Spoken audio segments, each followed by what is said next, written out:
ಶುಭೋದಯ, ನಮಸ್ಕಾರ, welcome to Yoyo Kannada. ಬನ್ನೀಗ ನೋಡೋಣ ಕರುನಾಡಿನ ಪ್ರಮುಖ 5 ಬ್ರೇಕಿಂಗ್ ನ್ಯೂಸ್ಗಳು. ಬ್ರೇಕ್ಫಾಸ್ಟ್ ಮೀಟಿಂಗ್ನಲ್ಲಿ ಏನ್ ಚರ್ಚೆಯಾಯಿತು, ಏನ್ ಮಾತಾಡಿದ್ರು ಎಂದು ಗೊತ್ತಿಲ್ಲ. ಈಗ ಎಲ್ಲವೂ ತಿಳಿಯಾಯಿತು ಅಂದುಕೊಂಡಿದ್ದೇನೆ ಎಂದು ಗೃಹ ಸಚಿವ ಡಾಕ್ಟರ್ ಜಿ. ಪರಮೇಶ್ವರ್ ತಿಳಿಸಿದರು. ಒಳಗಡೆ ಏನ್ ಚರ್ಚೆ ಮಾಡಿದ್ದಾರೆ ಎನ್ನುವುದು ಗೊತ್ತಿಲ್ಲ, ಎಲ್ಲವೂ ತಿಳಿಯಾಗಿದೆ ಎಂದು ಭಾವಿಸುತ್ತೇನೆ. ಅನೇಕ ಸಮಸ್ಯೆಗಳ ಬಗ್ಗೆ ಅಧಿವೇಶನದಲ್ಲಿ ಚರ್ಚೆ ನಡೆಯುತ್ತದೆ. ವಿಪಕ್ಷಗಳನ್ನು ವಿಶ್ವಾಸಕ್ಕೆ ತೆಗೆದುಕೊಂಡು ಹೋಗುತ್ತೇವೆ ಎಂದು ಹೇಳಿದರು. ಮಂಗಳೂರಿನಲ್ಲಿ ನಾರಾಯಣಗುರು ಕಾರ್ಯಕ್ರಮ ಹಮ್ಮಿಕೊಂಡಿದ್ದಾರೆ. ಸಿಎಂ ನನ್ನನ್ನು ಕರೆದಿದ್ದಾರೆ, ಹೀಗಾಗಿ ಹೋಗುತ್ತಿದ್ದೇವೆ. ಮಂಗಳೂರು ಕಾರ್ಯಕ್ರಮಕ್ಕೆ ನಾನು ಹೋಗುತ್ತಿದ್ದೇನೆ ಎಂದು ಹೇಳಿದರು.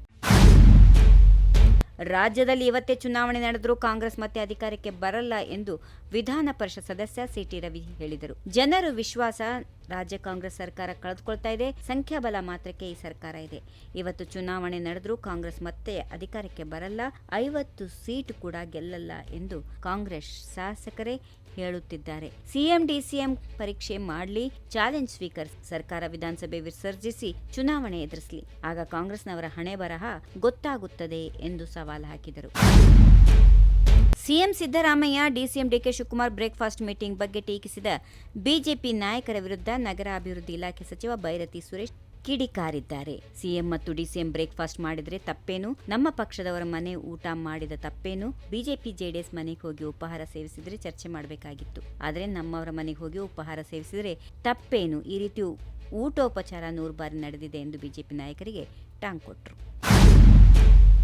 ಬೆಳಗಾವಿ ಅಧಿವೇಶನದಲ್ಲಿ ಸರ್ಕಾರ ಸಮರ್ಥವಾಗಿ ವಿಪಕ್ಷಗಳನ್ನು ಎದುರಿಸಲಿದೆ ಹೀಗೆಂದು ಮುಖ್ಯಮಂತ್ರಿ ಸಿದ್ದರಾಮಯ್ಯ ತಿಳಿಸಿದರು. ಉಪಮುಖ್ಯಮಂತ್ರಿ ಡಿಕೆ ಶಿವಕುಮಾರ್ ಅವರ ಆಹ್ವಾನದ ಮೇರೆಗೆ ಬೆಳಗಿನ ಉಪಹಾರಕ್ಕಾಗಿ ಅವರ ನಿವಾಸಕ್ಕೆ ಭೇಟಿ ನೀಡಿದೆ.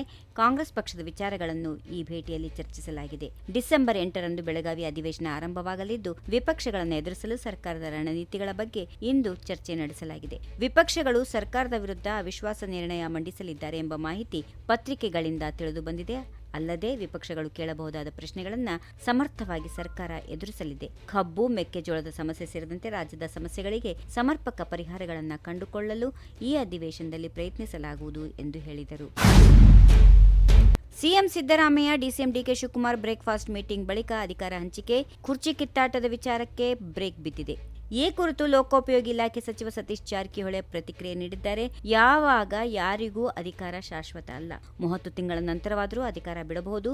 ಅದಕ್ಕೂ ಮೊದಲೇ ಸಿಎಂ ಅಧಿಕಾರ ಬಿಡಬಹುದು. ಯಾವಾಗಾದ್ರೂ ಅಧಿಕಾರ ಬಿಡಬಹುದು. ಹೈಕಮಾಂಡ್ ಬಿಡಲೇಬೇಕು ಅಂದ್ರೆ ಬಿಡಬೇಕಾಗುತ್ತದೆ. ಎಲ್ಲ ಹೈಕಮಾಂಡ್ ನಿರ್ಧಾರದ ಮೇಲೆ ನಿರ್ಧಾರವಾಗಿದೆ ಎಂದು ಹೇಳಿದರು. If you like this video, ಬೇಗ ಲೈಕ್ ಮಾಡಿ, ಕಾಮೆಂಟ್ ಮಾಡಿ, ಶೇರ್ ಮಾಡಿ ಹಾಗೂ ಯೋಯೋ ಟಿವಿ ಕನ್ನಡವನ್ನು ಸಬ್ಸ್ಕ್ರೈಬ್ ಮಾಡಿ.